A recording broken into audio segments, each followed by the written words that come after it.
সকলোকে প্ৰীতি সম্ভাষণ জনাই মই জুৰিমণিয়ে আজি মোৰ এটি চুটি গল্প আপোনালোকৰ আগত পাঠ কৰিব ওলাইছোঁ। আশা কৰোঁ আপোনালোকৰ সঁহাৰিয়ে মোক আগুৱাই নিয়াত সাহস আৰু প্ৰেৰণা যোগাব। মোৰ চুটি গল্পটোৰ শিৰোনাম হৈছে অস্তাচলৰ বুকুত হেঙুলীয়া আভা। ডাক্তৰ লীনা ভৰালীয়ে শেষৰ পেচেণ্টজনক পৰীক্ষা নিৰীক্ষা কৰি লগত থকা নাৰ্ছগৰাকীক যাৱতীয় সকলো বুজাই দি নিজৰ কেবিনত সোমাল। ভিতৰত সোমাই গৈয়ে চকীখনত বহি চকু দুটা জপাই দিলে। দিনটোৰ অৱসাদৰ অন্তত ডিউটি শেষ কৰি আহি তাই নিজৰ চকীখনত বহি লৈ এইদৰে চকু দুটা জপাই খন্তেক বিশ্ৰাম লয়। তাৰ পিছতহে যাব ঘৰলৈ আহে। কিছু সময় চকু দুটা তেনেকৈ ৰাখি তাই বেগটো তুলি ঘৰলৈ যাবলৈ থিয় হৈছিল। এনেতে এগৰাকী নাৰ্ছ সোমাই আহিল। বাইদেউ, এটা চিৰিয়াছ পেচেণ্ট আহিছে। ডাক্তৰ অবিনাশ চৌধুৰী এতিয়াও আহি পোৱা নাই। কি কৰিম বাইদেউ? নাৰ্ছগৰাকীয়ে ডাক্তৰ লীনা ভৰালীলৈ চাই ক'লে। ডাক্তৰ লীনা ভৰালীয়ে হাতৰ ঘড়ীটোলৈ চালে। ইতিমধ্যে 7:15 গ'ল। মাকে আজি তাইক অলপ সোনকালে আহিবলৈ দিছিল। তাই নাৰ্ছগৰাকীলৈ চাই ক'লে, ব'লা। এইবুলি কৈয়ে তাই কেবিনৰ পৰা ওলাই গ'ল। ডাক্তৰ লীনা ভৰালীয়ে ৰোগীজনৰ যাৱতীয় সকলো পৰীক্ষা নিৰীক্ষা কৰিলে। ৰোগীক লগে লগে অপাৰেশ্যন কক্ষত নিবলৈ নিৰ্দেশ দি ক'লে, ৰোগীক অতি সোনকালে অপাৰেশ্যন কৰি পেটৰ পৰা টিউমাৰটো বাহিৰ নকৰিলে পেচেণ্টক বচোৱাটো সম্ভৱ নহয়। গতিকে ইমিডিয়েট অপাৰেশ্যন কৰিব লাগিব। তেখেতৰ গাৰ্জেণ্টক খবৰ দিয়া। কৈয়ে ডাক্তৰ লীনা ভৰালী ওলাই আহোঁতে দুৱাৰমুখতে এজন প্ৰায় 55-60 বছৰীয়া মানুহ ৰৈ আছিল। ডাক্তৰ লীনা ভৰালীক দেখি মানুহজনে সুধিলে, বৰ্তমান পেচেণ্টৰ অৱস্থা কেনে বাইদেউ? আপুনি তেখেতৰ কোন হয়? ডাক্তৰ লীনা ভৰালীয়ে সুধিলে। তেখেত মোৰ দেউতা হয় বাইদেউ। মোৰ নাম অসীম হাজৰিকা, মানুহজনে ক'লে। তেখেতৰ অৱস্থা অতি সংকটজনক। যিমান সোনকালে পাৰি অপাৰেশ্যন নকৰিলে তেখেতক বচোৱাটো কঠিন হ'ব। তাতে তেখেতৰ বয়সো যথেষ্ট হৈছে। বৰ্তমান তেখেতক ব্লাডৰ খুবেই প্ৰয়োজন হৈছে। যিমান সোনকালে পাৰে তেখেতৰ বাবে A-পজিটিভ ব্লাডৰ ব্যৱস্থা কৰক। কৈয়ে doctor Leena Bharali professor doctor Ashutosh মুখাৰ্জীৰ কক্ষফালে খোজ দিলে। ইতিমধ্যে A-পজিটিভ ব্লাড বিচাৰি অসীম হাজৰিকাই মেডিকেল ব্লাড বেংক আদি গোটেইখন চলাথ কৰিও বিচাৰি নাপালে। ভয় সংখাত ঘূৰি আহি ডাক্তৰ লীনা ভৰালীৰ কাষলৈ গ'ল।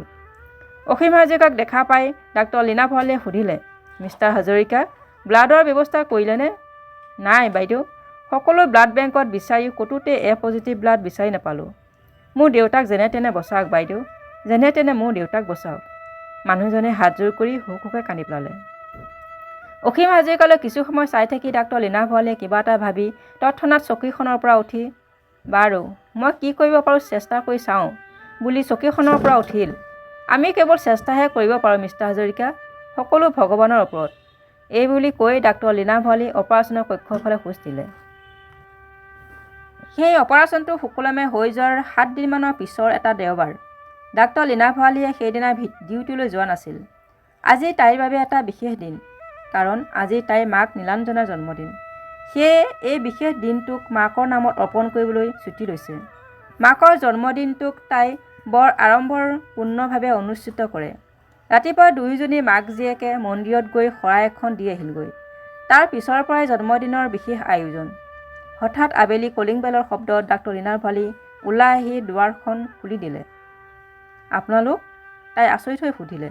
হয় বাইদেউ, সেইদিনা আপুনি যদি দেউতাক সময়মতে আপোনাৰ টেষ্ট দি অপাৰেশ্যনটো কৰাত সহায় নকৰিলে হয়, হয়তো দেউতাক আজি আমাৰ মাজত নাপালোঁ হয়। আপুনি আমাৰ বাবে ভগৱান সদৃশ। কোৱা হয় ডাক্তৰসকল হেনো ভগৱান। আপুনি ডাক্তৰৰ ধৰ্ম পালন কৰাৰ লগতে মোৰ দেউতাক টেষ্ট দি দেউতাৰ জীৱনো বচালে। আপোনাক ধন্যবাদ জনাবলৈও সময় নাপালোঁ। সেয়ে মেডিকেলৰ পৰা আপোনাৰ ঘৰৰ ঠিকনাটো লৈ আপোনাক কৃতজ্ঞতা জনাবলৈ আহিছোঁ। মোৰ লগত দেউতাও আহিবলৈ জোৰ কৰাত দেউতাকো এয়া লৈ আনিছোঁ। অসীম হাজৰিকাই কৃতজ্ঞতা জনাই হাতযোৰ কৰি ক'লে। সেয়া মোৰ ধৰ্ম বুলিয়েই ভাবোঁ, কাৰণ মোৰ ব্লাডে যদি এজন মৃতপ্ৰায় ব্যক্তিক জীৱন দান দিব পাৰে, তাতকৈ আৰু ডাঙৰ কথা কি হ'ব পাৰে। বাৰু সোমাই আহকচোন। আজি মোৰ মাৰ জন্মদিন। আপোনালোক ভাল সময়তে আহিল। আগতে সোমাই আহকচোন। ডাক্তৰ লীনা ভৰালীয়ে আঠে বাঠে দুয়োজনকে ভিতৰলৈ মাতি নি বহিব দিলে। বাৰু কওকচোন ককা, আপোনাৰ গাটো ভাল পাইছেনে? ডাক্তৰ লীনা ভৰালীয়ে অসীম হাজৰিকাৰ দেউতাকক ককা বুলি সম্বোধন ধৰাত দুয়োজনেই আচৰিত হোৱা দেখি ডাক্তৰ লীনা ভৰালীয়ে ক'লে, আপোনালোকে আচৰিত হোৱাৰ কোনো প্ৰয়োজন নাই, কাৰণ আপোনালোক মোৰ বৰ্তমান অতিথি। মোৰ ককাক দেখা নাই। থকা হয় নিশ্চয় এই ককাৰ দৰেই হ'ল হয়। কোন আহিছে মাজনী? ভিতৰৰ পৰা মাকে চাদৰখনেৰে হাতখন মচি মচি ড্ৰয়িং ৰুমলৈ সোমাই আহি হঠাৎ অসীম হাজৰিকাক দেখা পাই আচৰিত হৈ চকু দুটা বৰক মেলি ঠাইতে ৰৈ গ'ল। ভবাই নাছিল এনেদৰে যে অসীমক দেখা পাব। আনফালে অসীম হাজৰিকায়ো নীলাঞ্জনাক দেখি থতমত খাই বহাৰ পৰা উঠি এক অস্ফুট শব্দৰে ক'লে, নীলা, তুমি? আজিৰ পৰা প্ৰায় ২৬ বছৰৰ আগৰ কথালৈ তাৰ মনত পৰিল। কেনেকৈ দেউতাকৰ কথা ৰাখিবলৈ গৈ অনিচ্ছা স্বত্বেও তাৰ মৰমৰ নীলাঞ্জনাক চিৰদিনৰ বাবে হেৰুৱাবলগীয়া হৈছিল। কেনেকৈ দেউতাকে গৰ্ভৱতী নীলাঞ্জনাক দুখীয়া ঘৰৰ নিজ কুলৰ ছোৱালী বুলি অপমান কৰি পঠিয়াই দিছিল। সেই সকলোবোৰ কথাই তাৰ মানসপটত ভাহি উঠিল। আনফালে দেউতাকে নিজৰ একমাত্ৰ সন্তানৰ সুখ কাহিনী তিল তিলকৈ জীয়াতু ভুগিছিল। বহুত বুজায়ো তাক বিয়া কৰাবলৈ ৰাজি কৰিব নোৱাৰি অনুশোচনাত দহি মৰিছিল। মনে মনে নীলাঞ্জনাক বিচাৰি হতাশ হৈ নিজৰ ভাগ্যক ধিয়াই চকুপানী টুকিছিল। আজি হঠাতে নীলাঞ্জনাক এনেদৰে লগ পাই মনৰ আনন্দত চকুৰ পানী বৈ আহিল। তেওঁ সেহাই সেহাই নীলাঞ্জনাৰ ওচৰত হাতযোৰ কৰি ক'বলৈ ধৰিলে, মোক ক্ষমা কৰি দিয়া নীলাঞ্জনা, মই তোমালোক দুয়োজনৰে দোষী, অপৰাধী। তোমাৰ যি মন যায় মোক শাস্তি দিয়া, কিন্তু এই অসীম বাবাক ক্ষমা কৰি দিয়া, তাৰ গাত কোনো দোষ নাই। নীলাঞ্জনাই তেতিয়াও অসীমৰ দুচকুলৈ অপলক নেত্ৰে চাই আছিল। লাহে লাহে তাইৰ দুচকু ক্ষোভত ৰঙা হৈ পৰিল।